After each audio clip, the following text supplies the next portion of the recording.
اس مدنی کریم صلی اللہ علیہ وسلم کا، دو جہان کے بادشاہ کا، یتیموں کے وارث کا، بیواؤں کے سہارے کا، دو جہان کے سردار، دو جہان کی رحمت حضرت محمد کریم صلی اللہ علیہ وسلم کا کفن بتا۔ حضرت عائشہ رونے لگی، عرض کی ابا جان جن کپڑوں میں سرکار اس دنیا سے تشریف لے گئے ان کپڑوں میں 12 پیوند تھے، 12 ٹاکیاں تھی۔ فرمایا عائشہ پھر تیرا کیا خیال ہے، میرا محبوب ٹاکیوں میں گیا ہو میں نئے پہن کے جاؤں؟ جن کپڑوں میں میری وفات ہو یہی میرے کفن میں استعمال کرنا، یہی کپڑے مجھے کفن میں دے دینا جو میرے جسم پہ ہیں، اس لیے کہ جب میں اپنے آقا سے ملوں گا تو شرمندگی نہ ہو۔ اور آج ذہن یہ ہے کہ میت کے کپڑے کو ہاتھ بھی نہ لگانا، پہننا تو درکنار، ہاتھ لگانے کو تیار نہیں، گھر میں رکھنے کو تیار نہیں، یوں لکڑی سے اٹھا کر پرے پرے پھینکتے ہیں، آگ لگاتے ہیں، نہلانے والے کو دے دیتے ہیں وہ بھی نہیں پہنتا، یوں ہی گلیوں میں نالیوں میں پھینک جاتا ہے۔ نہ تیرا باپ مرا، جب تجھے نفرت ہے کپڑوں سے، مردہ نوانے والے کا وہ ماما لگتا ہے، وہ کیوں پہنے؟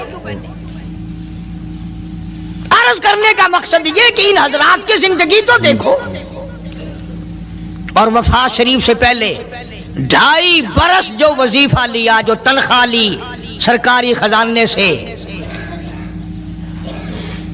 خیبر کی زمین بیچ کر صدیق اکبر رضی اللہ تعالیٰ عنہ نے 2.5 برس کی تنخواہ کا حساب کر کے وہ ساری تنخواہ جو لی تھی بیت المال میں واپس داخل کر کے پھر دنیا سے رخصت ہوئے۔ جو تنخواہ لی تھی 2-2.5 سال میں وہ ساری کی ساری واپس کر دی جناب ابو بکر صدیق رضی اللہ تعالیٰ عنہ نے، کہ میں مسلمانوں کا پیسہ کھا کے نہیں مرنا چاہتا، چاہے تنخواہ کے طور پر تھا، کل قیامت میں میرے لیے رکاوٹ نہ بن جائے۔ آج مجھے اور آپ کو تو یہ تلاش بھی نہیں کہ اپنا حلال کے پیسوں سے کفن تو بنا کے رکھ لیں۔ ایئر کنڈیشن کا ہر وقت ذکر ہے، گھر میں ہونا چاہیے، فریج ہونا چاہیے، پکھے ہونے چاہیے، یہ ہونا چاہیے، کار ہونی چاہیے، موٹر ہونی چاہیے، یہ ہونا چاہیے، اور کبھی گھر میں یہ ذکر بھی ہوا کہ حلال کا کفن بھی ہونا چاہیے۔ وہ کدھر سے آئے گا؟ اس کے لیے کون انتظام کرے گا؟ کون ہم نے گھر میں پیدا کر رکھا ہے جو اس وقت یہ بات دیکھ کر کفن لائے گا؟ اس لیے قرآن کریم نے اعلان کر دیا، لوگوں اپنا سب کچھ پاک صاف بن کے دنیا سے جاؤ، اپنا بدن بھی پاک ہو، عمل بھی پاک ہو، پیٹ بھی پاک ہو، کفن بھی پاک ہو۔ ان ساری میں وہ بات کرتا ہوں جس سے نہ دیوبندی بچے، نہ بریلوی بچے، نہ شیعہ بچے، نہ سنی بچے۔ موت کا جھٹکا تو سب کو لگنا ہے نا، اور ایسا لگتا ہے لاکھوں برس تک منہ کڑوا رہتا ہے۔ جناب صدیق اکبر رضی اللہ تعالیٰ عنہ نے وہ تنخواہ جو لی تھی ساری زندگی میں وہ بھی بیت المال میں واپس کر دی، اور تمام کے تمام لوگوں کے حقوق چکا دیے۔ باقی جو بات رہی وہ سیدھی کمتر مرحوم کہتا ہے، اجا صدیق دا اسلام تے قرضہ بقایا ہے، اجا صدیق دا اسلام تے قرضہ بقایا ہے، جتا جس دے ہاتھوں اس آخری زمین رسایا ہے، وصولی دا نہ چنتا نہ لکھوایا صحابہ نے۔ مدنی کریم صلی اللہ تعالی علیہ وسلم کے جانثار، نبی کا یار، نبی کا وفادار، ہر وقت کا ساتھی اسی غم میں رہتا ہے، اور وصیت کی کہ مجھے غسل دینا، میرے انہی کپڑوں میں دفن کرنا، اور فرمایا میرا جنازہ اٹھا کر حجرے مبارک کے سامنے لے جانا، حجرے عائشہ کے سامنے لے جانا، توجہ کرنا، نیند نہ کرو۔ اور یوں فرمایا نبی پاک صلی اللہ علیہ وسلم کی جہاں قبر شریف ہے، حضور کا حجرہ ہے، روضہ ہے، دروازے پہ کھڑے ہو کر آواز لگانا، کالی کملی والے صدیق آ گیا ہے۔ فرمایا اگر اجازت ہو تو اندر دفن کرنا، اور اگر اجازت نہ ہو تو جنت البقیع میں لے جانا۔ علماء کہتے ہیں کہ جب میت کو جا کر کے روضہ اقدس صلی اللہ علیہ وسلم کے سامنے رکھا اور آواز لگائی تو دروازہ خود بخود کھل گیا، اور آواز آئی دیر نہ کرو، محبوب کو محبوب سے ملا دو۔ کیا شان ہے ان لوگوں کی، کیا عظمت ہے ان لوگوں کی، ساری زندگی اس محبت میں، عظمت میں، اکرام میں گزاری جو اس کائنات میں کوئی اس قدر اکرام کر نہیں سکتا۔ مدینہ پاک میں ایک وقت ایسا بھی آیا کہ دشمنوں نے مدینے کے گورنر کو گانٹھ لیا، اس کو رشوت دی، پیسے دیے، اور کہا کہ ہمیں اجازت ہونی چاہیے، ہم روضہ اقدس کو کھود کر ابو بکر صدیق اور فاروق اعظم کی لاشیں نکالنا چاہتے ہیں یہاں سے۔ چنانچہ حاکم وقت نے پیسے کھا کر اجازت دے دی۔ شمس الدین سراج ایک بزرگ ہے جو اس وقت مدینہ پاک یعنی روضے کے متولی ہیں، مسجد نبوی کے متولی ہیں، گنبد خضرا صلی اللہ علیہ وسلم کے محافظ اور نگہبان ہیں۔ وہ فرماتے ہیں کہ رات آدھی جب گزری تو کنڈی کھٹکی مسجد کی، میں نے کنڈی کھول دی تو مجھے حکم ملا کہ تم خاموش رہو، اگر آواز نکالو گے سر اتار دیا جائے گا۔ ایک آدمی اندر داخل ہوا، دوسرا داخل ہوا، تیسرا آیا، کسی کے ہاتھ میں کسی، کسی کے ہاتھ میں گنتی، کسی کے ہاتھ میں ٹوکری، کسی کے ہاتھ میں تسلا مٹی اٹھانے والا، سب کے سب یوں لے کر داخل ہو رہے ہیں۔ اور مجھے یہ کہا گیا کہ یہ جو کچھ کرتے ہیں روکنا نہیں، کسی کو بتانا نہیں۔ شمس الدین سراج بزرگ رحمت اللہ علیہ کہتے ہیں وہ جب 40 کے 40 اندر داخل ہو گئے، پچھلے نے مجھے اشارہ کیا دروازہ بند کر دے، اب کسی اور کو اندر نہ آنے دینا۔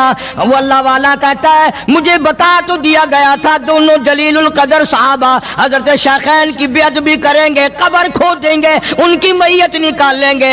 فرماتے میں نے دروازہ بند کر دیا، میں سجدے میں گر گیا، مولا او میرا بس نہیں، میرا کوئی چارہ نہیں، میری حکومت نہیں، میری فوج نہیں، میرا لشکر نہیں، میرے پاس توپ نہیں، میرے پاس لشکر نہیں، او میرے مولا میں نے سنا ہے جیسے نبوت کا محافظ تو ہے، اسی طرح صدیق کی صداقت کا، فاروق کی عدالت کا بھی تو ہی نگہبان ہے۔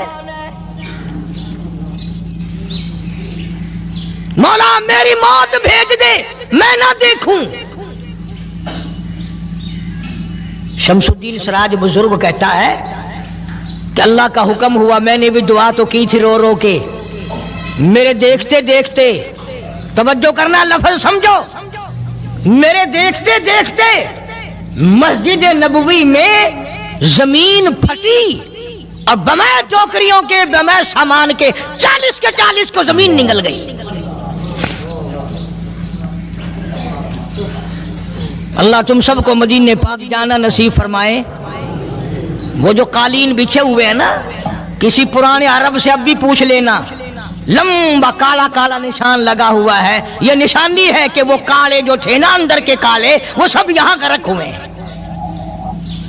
یعنی خدا صدیق اکبر کا، فاروق اعظم کا، نبی کے یاروں کا اتنا بڑا محافظ ہے، جو بدنیت سے آئے تھے ان سب کو زمین نگل گئی۔